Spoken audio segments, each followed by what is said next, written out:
ariko rero tububaha uko bari. Jewe akanyamuneza karanyuzura kuko mu gihe nganirira abandi Bikira Mariya mba ndiko ndayagira abandi umubyeyi wanje Mariya mawe, umfashe ndakuyagire bano ba Kristu mu buryo ndabumvisha neza, ndabafasha gutegera ko wewe uri nyina w'Uburundi.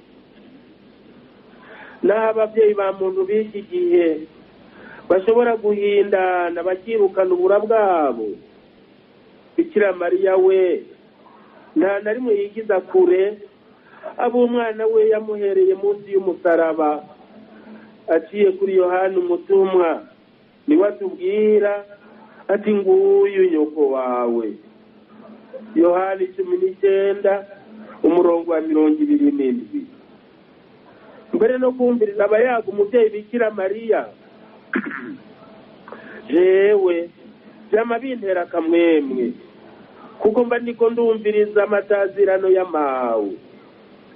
Nzi neza ko Bikira Mariya abo wa mbere kumpimbara Yesu ahavuye. Nobura kwiyumva kandi nyishima gatoyi numvise uriko aratangarira mawe bavukanye inkunda. Ndizeye rero ko namwe kuri uno mugoroba mbere muri rino joro ryose muza kuguma munezerewe, aho abavukanye batandukanye baza kubayagira Bikira Mariya nyina wa Yesu.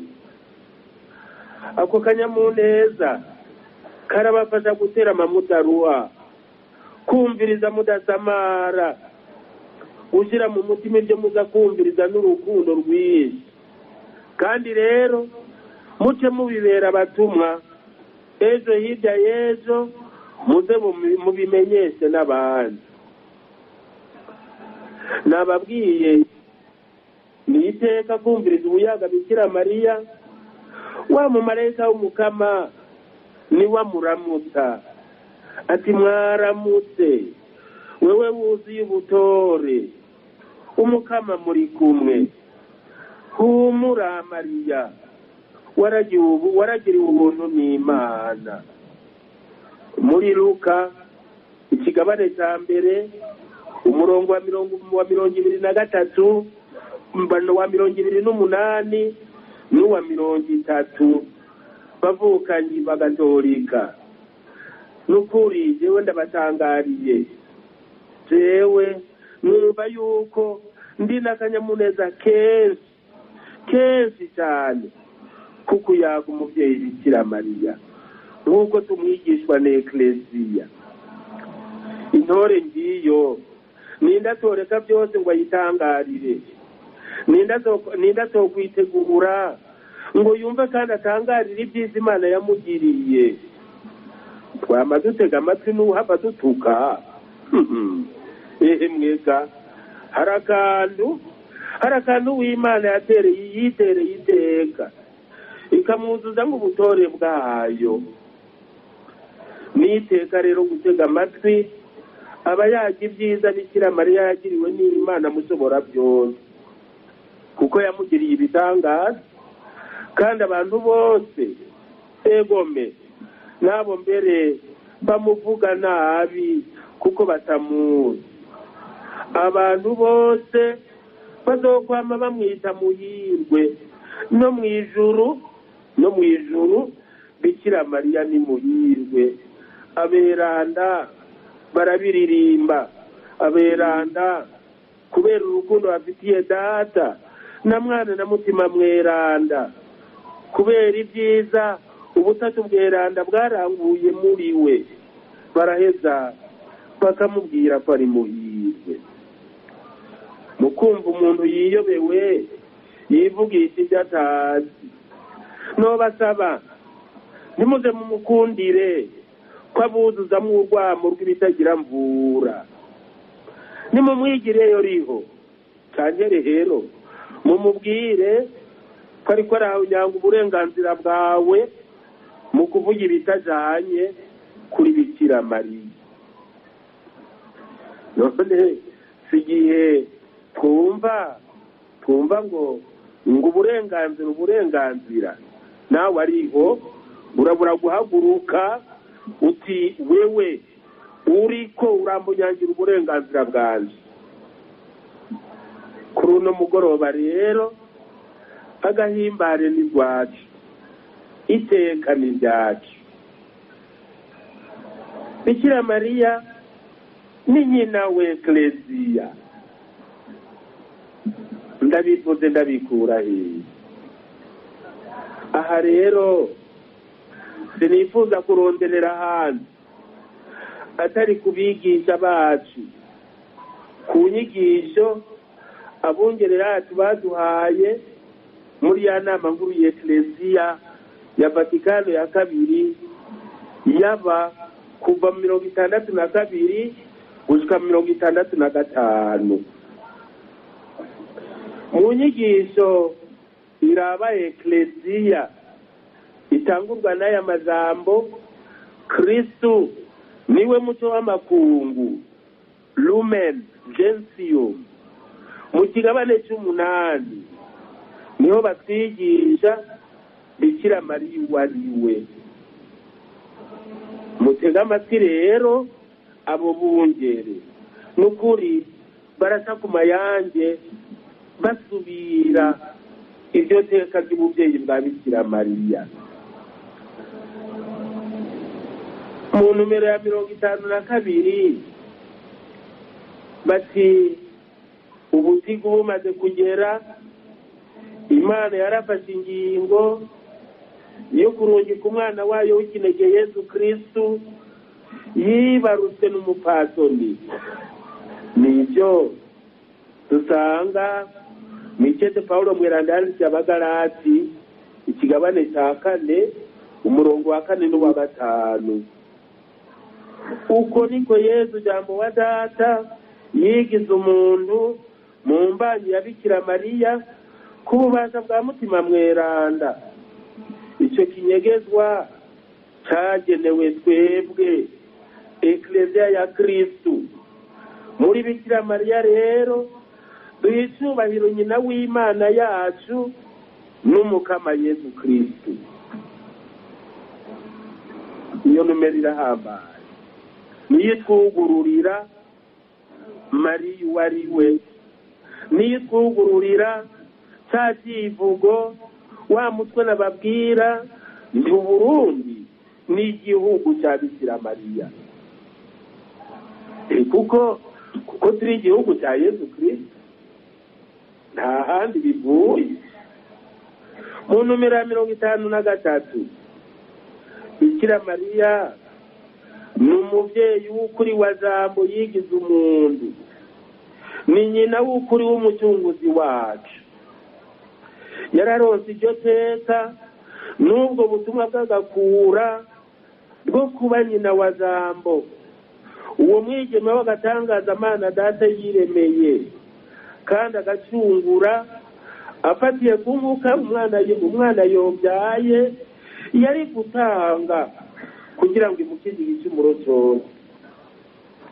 Ariko kandi Bikira Mariya ni umwana ava kuri Adamu, ni umwana w'umuryango w'abantu bose. Erega nicyo gituma ari nyina wabo bose babaye ingingo z'umubiri wa Kristu, kuko yafashije umwana wiwe kutuvukisha muri Ekleziya. Twebwe ingingo z'umubiri wa Kristu abereye umutwe. Iyi ni inyigisho ya Augustino mweranda, inyigisho yihweza iteka ry'ubwigeme bwa Bikira Mariya. Augustino mweranda ati ni umwana wo mu muryango w'abantu bose, nicyo gituma ari nyina wabo bose babaye ingingo z'umubiri wa Kristu, kuko yafashije umwana we kutuvugisha muri Ekleziya. Twebwe ingingo z'umubiri Kristu abereye umutwe. muraba mwumva mubure kuzigama iyo nyigisho neza ko twebwe turi ingingo z'umubiri wa Kristo. Emwe nangwa Bikira Mariya n'umuvyeyi yatwibarutse, jewe ndi mwene Mariya, muvukanye mwene Mariya uri ngaha mu babikira, yego urafise bene wanyu n'abasazawe batagira umubare, himbarwa ariho. Kubera icyo Bikira Mariya ari muri Eklezia. Bikira Mariya n'umwana wa Eklezia, ariko kandi akaba nyina wayo muri Eklezia. nawe banganya iteka, igihagarara afise muri Eklezia aracyisangije. Nicyo gituma Eklezia imufitiye urukundo rudasanzwe rw'umwana agirira nyina wiwe, urukundo rwisangije imero, urukundo rw'umwana akunda uwamubyaye. L'Église aime Marie comme il convient pour une mère très aimante. Nukuri ndizeye ko aha hose muriko murageza kwicura, bambi muriko murageza kwegeranya wa mutwe w'ikigwa baduha bati Uburundi ni igihugu cya Bikira Mariya, mbure kuba umwana w'amahawe. Emwega nukuri genda umwana w'amahawe, mbere ubwene gihugu bwanze bumfatanya na Bikira Mariya buri imbere y'ubwangize Uburundi bwa Nyaburunga.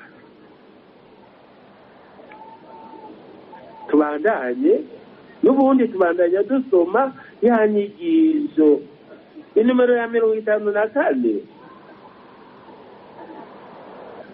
ivuga bambibona muri Bikira Mariya nyina w'Imana, nyina wa Kristo na nyina w'abantu bose. Nyina w'Imana, nyina wa Kristo na nyina w'abantu bose. Ubwa mbere imbere y'abandi bose nyina w'abemera Kristo. Bikira Mariya niwe azi ubwo nyene inyuma ya Kristo muri Eklezia, agaheza akadutwara atujana kwa Yesu. Kubera icyo ni mawe, twebwe twemera Kristo ni mawe. Biratangaje rero kumva ngaho mu mihani wanyu abavuga yuko bemera Kristo mugabo ntibemera nyina wiwe. Erega murabibabwira murabavunira akagohe yemwe, murabavunira akagohe sirimwe sikabiri. Ibinyoma ngivyo bikwira imirabe, bikwira imbinga, bigashika kure.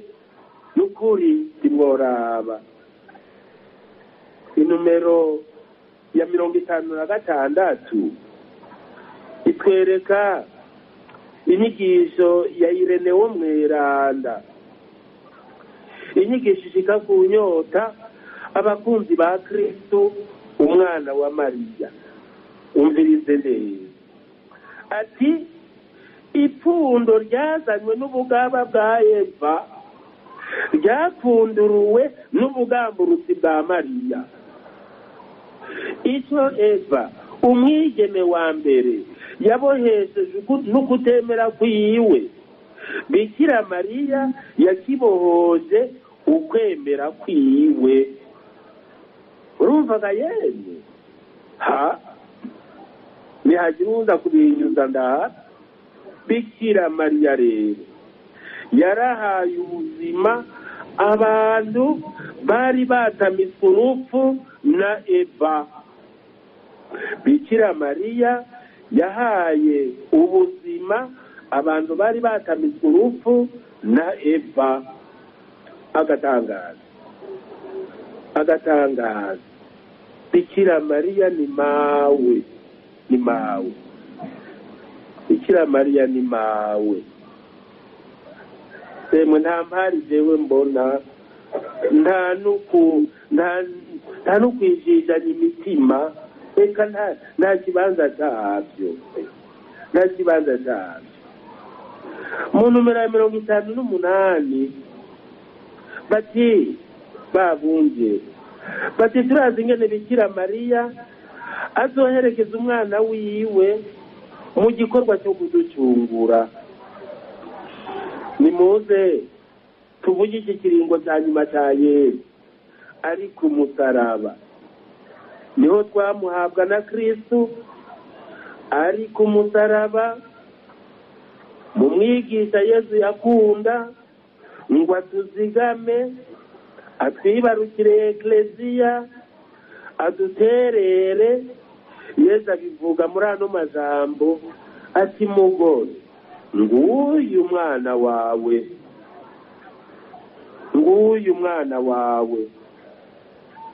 ego nubyiyumve mwo muvukanyi, uri umwana wa Bikira Mariya, uri umwana wiwe yakwibarutse muri icyo gihe kigoye, muri icyo gihe kibabaje.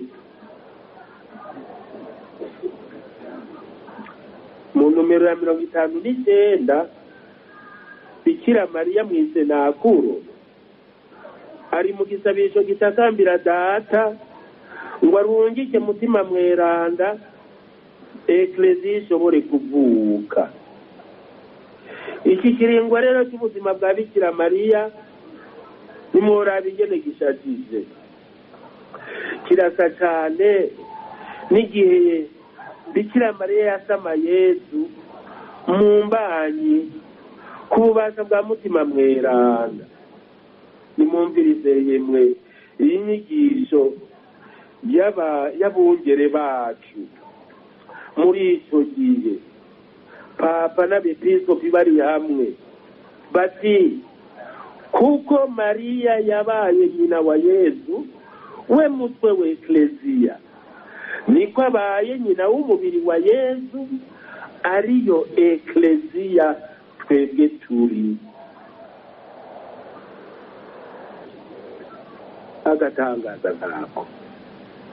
Agatangaza nkako dukomere ku ijambo, tuduje mbere ku ijambo.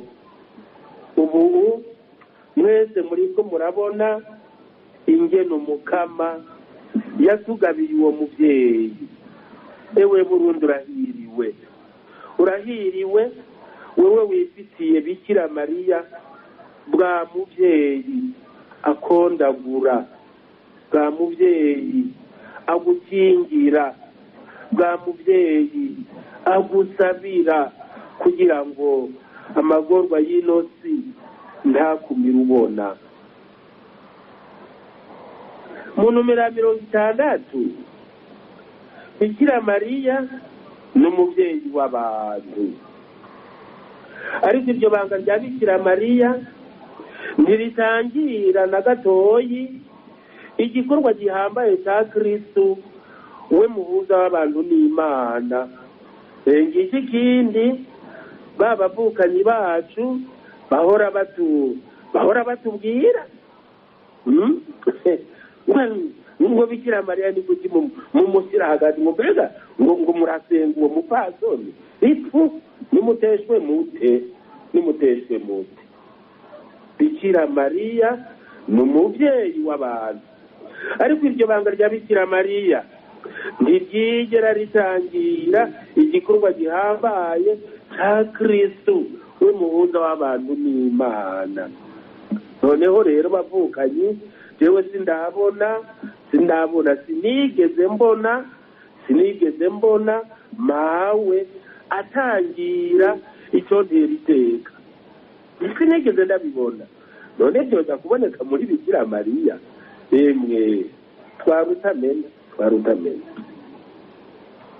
mu ntumbi ya 61 niho bagira bati ko Bikira Mariya yafashije umwana we kuducungura mu kumubera umubyeyi no mu kumuherekeza mu ibanga ryiwe ryose ryo kuducungura nk'uko Mana Data yabitegekanije. Bikira Mariya ataba umubyeyi wacu dufatiye ku icungurwa ryacu ryaranguwe n'umwana wiwe. Mu Gifaransa bagize bati la Vierge Marie est devenue pour nous dans l'ordre de la grâce notre mère. Emwega Bikira Mariya ataba umubyeyi wacu dufatiye ku icungurwa ryacu ryaranguwe n'umwana wiwe. Agatangaza nkako dukomeze ngira ngo namwebwe muriko murabona iyo dutera tuja turemeza tudakekereza ku Burundi ari igihugu ca Mariya n'igihugu ca Bikira Mariya, mbere n'ubundi wese aciyitirira nibwira yuko yociye kuri uyo mubyeyi Mariya. Mu numero ya 62 bati Bikira Mariya ni umubyeyi w'inema zose. Kuva umunsi Bikira Mariya yemera kuba nyina wa Jambo yigize umuntu ngo aducungure, ubuvyeyi bwa Bikira Mariya kuri twebwe abemera nibwigeze bureka kutugirira neza gushika ku muntu wa nyuma azohamagarwa n'Imana muri Kristo umwana wayo. Bikira Mariya kuko ari umubyeyi w'inema zose.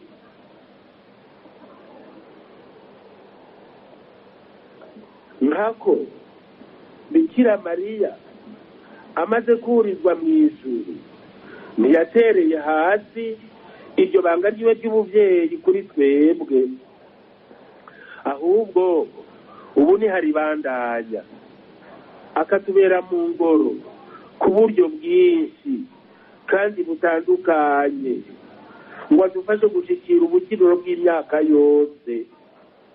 Eka naka ndakababwira mu majambo apfunyapunye ingene abungere bacu bakavuga mu rundi rurimi bati son amour maternel la rend attentive aux frères de son fils dont le pèlerinage n'est pas achevé.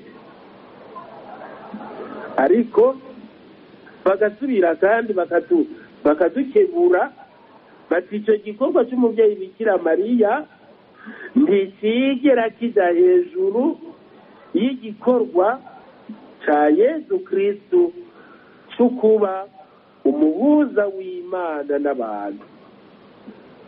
Son rôle de Marie est subordonné à la médiation principale et unique du Christ Sauveur. Ego tubandanye dusome muri iyo nyigisho mu numero ya 67 niho rero batubwira bati iyo nyigisho ya Eklezia Gatolika ibwirizwa kumenyeshwa atabwoba, ibwirizwa kumenyeshwa atagukekereza kuri yo. Abakristo bayakirize n'umutima wuzuye urukundo rw'umwana atura umuvyeyi wiwe. Urumva yemwe n'ukuri nashatse kubakoreza urutoke kuri iyo nyigisho y'agakura iturutira izindi zose twagiye turakira muri iyi myaka 50 tugarutse ku ijambo ririko riraduherekeza naryo rero ni Uburundi gihugu cya Bikira Mariya turiko turabona ko natwe abakristo mu Burundi tutava mu gitigiri cy'abana ba Bikira Mariya, ko ahubwo turabambere mu kuba hafi y'umusaha wa Bikira Mariya, umuvyeyi w'abavukanyi b'umwana wiwe, bavukanye inkunda. Kuko ekleziya iri mu Burundi, n'Uburundi rero ni igihugu cy'umuvyeyi Bikira Mariya. Ko ekleziya iri mu Burundi, ko ekleziya iri mu Burundi, Uburundi ni igihugu cy'uwo muvyeyi Bikira Mariya. Ekleziya ngaho iwacu iriko iregereza imyaka 120 aha turi. Ekleziya yahashitse harashize imyaka 118 kuva mu ntango twarereshejwe urukundo rw'umuvyeyi Bikira Mariya.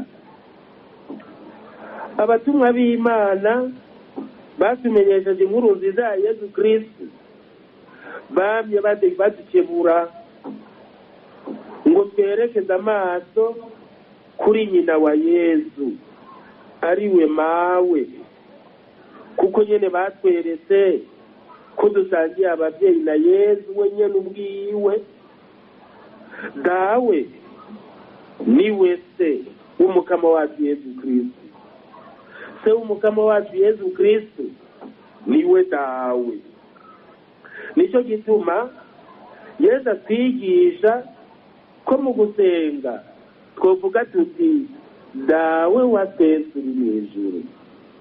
Uko mvuga dawe wa twese ari mw'ijuru, niko ntaniyumvira kandi ngagiza ku mutima mu kanyamuneza kanini ko mawe bambe kose, ko nyina wa Yesu ari mawe, ko nyina wa Yesu ari mawe. Abo twese muri iryo jambo twese tuvuga dawe wa twese, n'abantu bose iyo bava bakagera kandi na Kristo arimwo. Icyo nicyo gitangaza Mana Data yagiriye iyi si, mbere amadini menshi akazira ibanga ry'abakristo kubera ico. N'ukuri Imana yatugiriye igitangaza aho yatwimenyesha ko ari Data, kuko ari se w'umukama wacu Yesu Kristo. Byongeye Kristo ahejeje kutunywanisha na se wiwe mu kubabara kwiwe, mu gupfa kwiwe k'umusaraba no mw'izuka ryiwe, niwe abwira Mariya Madalena mweranda, wa mutumwa ku batumwa ba Yesu, ati tebuka uje kubabwira, uti tebuka uje kubabwira ko nduze kwa dawe ari we so wanyu, ku Mana yanjye ariyo Mana yanyu. Tubisanga mu nkuru nziza yanditswe na Yohani ikigabane cya 20 umurongo wa 17, nduze kwa dawe ari we so wanyu, ku Mana yanjye ariyo Mana yanyu bavukanye. Ubwo n'ukuri ntimweza mugahimbarwa mwumvise ibyo. Erega muri ayo magambo turarekuriwe no gushyira Bikira Mariya hambavu, tuti nyina wa Yesu ni mawe, nyina wa Yesu ni mawe, nyina wa Yesu n'umuvyeyi wacu. Ntibitangaje rero ko abungere bacu aha mu Burundi mu 61 bashikirize umuvyeyi Bikira Mariya Uburundi, iyo ekleziya ibamwo, ngo uwo muvyeyi atagira agahonzi, atagira akajija, yama dukandira mu bihe byose, mu bihe bihimbaye n'ibigoye, mu bihe binejereje n'ibihahamura umutima kubera imbo zose duhejeje gusigurirwa n'abungere b'Ekleziya bari bashashe mu nama nkuru ya Vatikano ya kabiri. Twebwe turi abana ba Bikira Mariya ubutakimuva mu mugongo. Turi abana ba Bikira Mariya ubutakimuva mu mugongo. Nama jewe mbonye abakristo bariko bararagana ukwemera kwabo, harya bateruye ukuboko bakakwerekeza Bikira Mariya, bakakumuha, bakishikana bonye n'ubwabo ata kintu na kimwe basigaje inyuma. Jewe mbora nezerwa, mbora numva yuko atakizongomakoma kuko umuvyeyi Mariya yamazingiye.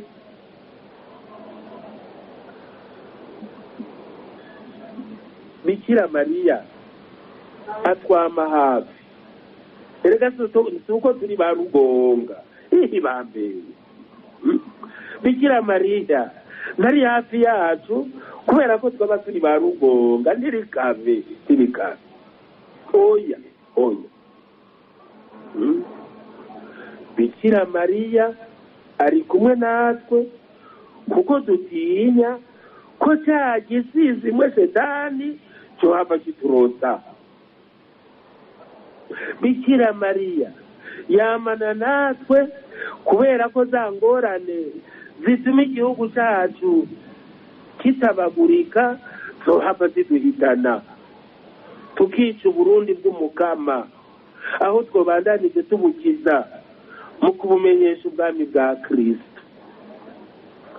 Mbere akaranga k'abakristo bukuri nimwumve yemwe, akabanga k'abakristo bukuri, akaranga k'abakristo buzuye nuko bemera bagahekwa na Bikira Mariya ngo abagumize mu ngobyi y'ukwemera kwiwe kutagira inenge kandi kutigeze kuja kure y'ishaka ry'Imana. Kuva wa munsi yavuga ati jewe ndi umusavyi w'umukama nibimbere nk'uko bivuze. Muri iyo micungararo mubamwo si bake babatetagiza ngo musenga umugore yitwa Mariya, mbere bakabibabwira bakagereka ko ari wo bazi Kristo kubasumbya. Nawe bazi ihi bambewe.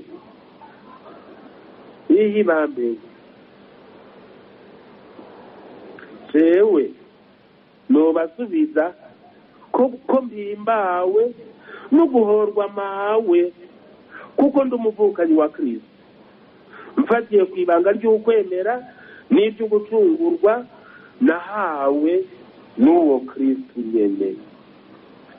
Nimuvire hasi rimwe ariho mwemanje mudatinya ubuvyeyi bwa Bikira Mariya ku gihugu cyacu.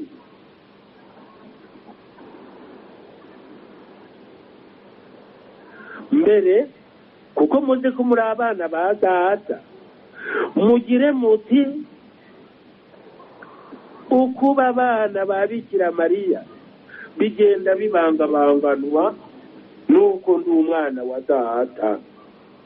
Ndiko ndabona abantu kandi biranezereza kenshi kubona bambaye isapure ngo berekane ko ari abana ba Bikira Mariya.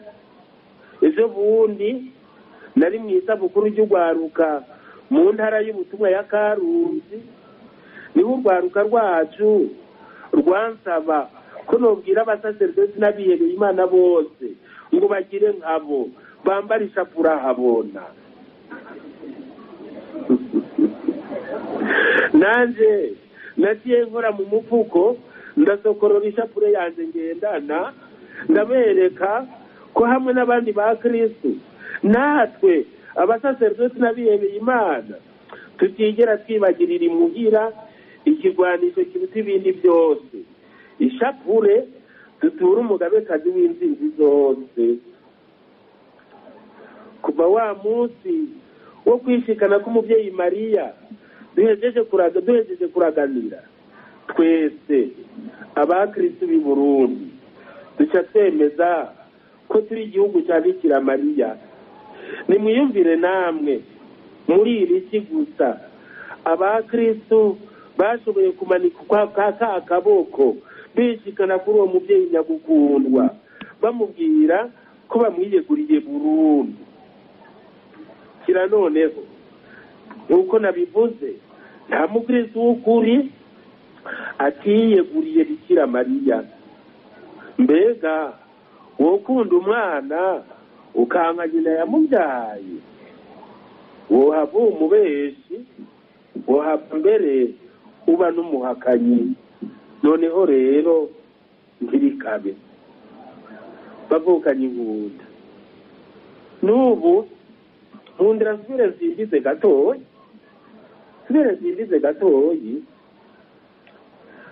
Uburundi ni igihugu cyamye kizigira nyina w'umwami ariwe Mugabekazi. Nako sinobora kukavuga kandi kari mu mico yacu.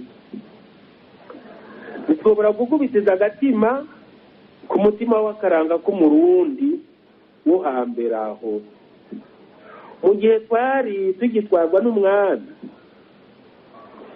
twamba dufite agatima karebaganira nyina wiwe. Erega n'ubu uramukije urugo hanyuma ukakirwa n'umwamikazi warwo, ntubura icyo waje gusaba. Nkako niwamenya kwicuje gusaba kiri mu nzu cyanjye ko ari kizoronderwa. Byongeye kandi kubera ya nama yabwirizwa kuba mu rugo, niwaheza akavuga yuko wogabirwa, yuko wotizwa, cyanjye rero bagaheza bakaguhakanira ko cya kintu urongera atakiriho. Mu rugo rw'ubutatu bw'Iranda hariho umubyeyi w'umwami wacu Yesu. Uwo mubyeyi ni Bikira Mariya, nyina w'umwami ariwe Mugabekazi. Turazi neza yuko yari afite ijambo rihambaye cyane mu gihugu ku bantu bose bakukira uwo mwami. Ibyo yavuga byarubahwa rwose. Nicyo gituma abasabyi bamucako cyane cyane abarondera ingabo. Si rimwe si kabiri rero uwo Mugabekazi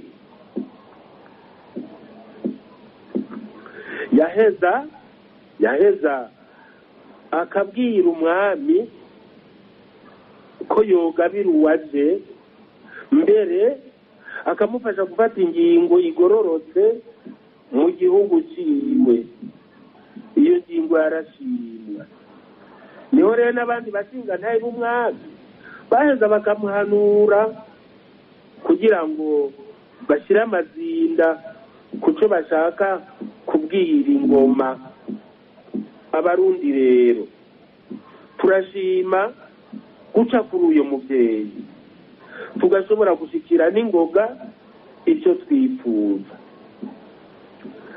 Twavuze igihagararo cya Inarugo mu rugo rwiwe, atari iby'ubu bya Nkimiti. Inarugo yamanye ikibanza cubahwa mu mico yacu. Nibwira ko mbere n'abarata za nyigisho zihaye umupfasoni bime byo kumuta mu rudubi, feminisme, ethique mondiale, nyabuna yemwe murabyitondera, murabyigirayo. Ndababwiye nukuri ntacyo baturusha mu gusonera igihagararo cya Inarugo mu rugo rwiwe. Novuga ahubwo ko tunabarusha kubaha uwo muntu. Tuzi neza ko ijambo ryiwe ritigera rirutwa mu rugo, naho atari waseruka ahabona ngo ashikirize cyaba yiyumvira ku cyo yasabwe. Nanone uwashikiriza ijambo we waramuzi. Kuri twebwe Abarundi rero, cyane ku bantu bamenyereye ingiro n'ingendo yo mu Burundi, ntibitangaje ko Bikira Mariya aronka ikibanza cy'agatangaza mu mutima w'abakristo mu Burundi. turazi icyo uwo mugabekazi w'ijuru ashobora kuri bene byo. Turazi icyo nyina w'umucunguzi ashobora kubyiza bitangwa n'umwana wiwe. Harageze mbere aho twibera nka Bernardo Mweranda igihe yigisha ati urashaka kuza kwa Yesu gahewe ca kuri Mariya, urashaka kuza kwa Yesu ca kuri Mariya. Ako kajambo nimwarabiye nari kagufi murakige ku mutwe. Ushaka kuza kwa Yesu ca kuri Mariya. Iyo mpaduro yemwe kuri uno mugoroba muyitware. Urashaka kuja kwa Yesu ca kuri Mariya. Wewe yavyandika mu Kilatini ati ad Jesum per Maria. Sibibwiwe babandi turabana ijisho rikengerana, abantu basanzwe canke banyokuru bambewe. Nibibwiwe mwebwe abanyabwenge,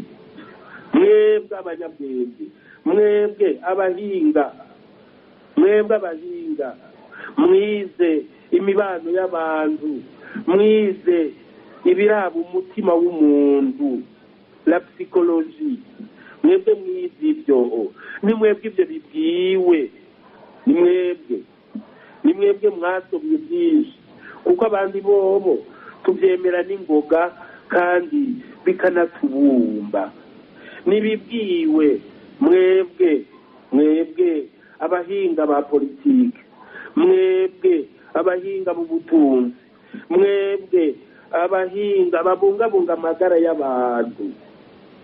Nukuri ni mwebwe shaka yuko mubimenya, shaka yuko mubyakira. Ushaka kuja kwa Yesu ca kuri Mariya uzoshikayo n'ingoga. Nitwaba rero dushaka kuja kwa Yesu natwe ntidutinye cyane ntitugire isoni zo guca kwa Bikira Mariya. Kubera iki? Amuzi nk'uwamubyaye. Ngaka kajambo keza cyane. Bikira Mariya atebuka kudushikana kwa Yesu kuko amuzi nk'uwamubyaye. Nico gituma rero bavukanye dushobora kwemera kandi tukemeza ko Uburundi ari igihugu ca Bikira Mariya. Naha ndiko ndavuga umengo mbaye nka wa wundi akubitwa ashaka kurira. Sinayibabwiye mu ntango, nabibabwiye ni jewe n'ukuri nta kintu nongera kubyo muhejeje kwivugira, kubyo muhejeje kuririmba. Intambo iri mu akanyamuneza, iri mu kwemera gushitse kwibonekeze. None se noheza nkamutambira nk'uko mwamutambiye, ntemera ko ari we mawe, ntemera ko ari we angira imbere muri byose. Umukristo mu Burundi niyobwirizwa kwitura Bikira Mariya, aramutse agendera ingiro n'ingendo kama yiwe. Niyorinze kwingingirwa kwakira Bikira Mariya mu nziwe, cyane kwakira Bikira Mariya mu kwemera kwiwe.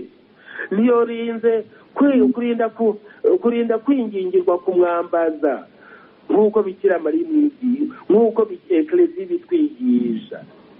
Noneho rero uko niko biri bavukanye. Babungere bacu kuva mu ntango baritwaraje kutwigisha ikibanza cya Bikira Mariya mu buzima bw'umukristo nyawe. Baba patiri bera, baba Bikira bera, n'abandi bamisiyonari baje kutwigisha. Abo bungere nyene bamye baturemesha mu cyubahiro no mu ijambo twoshikiriza Bikira Mariya mu masabamana yacu, bafatiye no kuri iyo mico yacu ubuti bumaze kugera mu 1961 abungere bacu barahejeje baraduheka twese baratuzana kuri uyu musozi wa Mugera baradushikana twebwe Burundi baradushikana kuri uwo muvyeyi babitumwe n'igihe gishaka cy'ubuzima bw'igihugu cyarimo ingorane zitaringe mbere n'uno munsi mbona zikiduhanze bavukanye ingunda izo mvo zose ziraturemesha kandi zikadutuma twishikana kuri Bikira Mariya atagahigigi atakwinebagura nguye tubigize twoba turiko turahunguza mu gusenga cyane ngo turenze urugero ukwemera kwacu kuriserura kose kandi kugakurikiza inyigisho yamihererekanwa muri Eklesiya twese mbere twokwamye tuburumbira iyo nyifato twakiriye cyane wa munsi twaraganira kuko twasozereye uwo mugirwa wo kwemanga batisimu yacu mu kwishikana kuri Bikira Mariya. Jewe rero ndakekereza emwe ndi mwene Mariya ubwene gihugu bwanje n'ubwa Bikira Mariya kandi noneho na so wawe umwerekwa na nyoko niwakubwira ati urya niwe so wawe none murinzi kigabavukanyi kugira ngo duserure cyane twereka abandi ba Kristo twereka abandi bantu ku Burundi ari igihugu cya Bikira Mariya ejo hirya y'ejo nimutinye kubishingira intahe murakoze.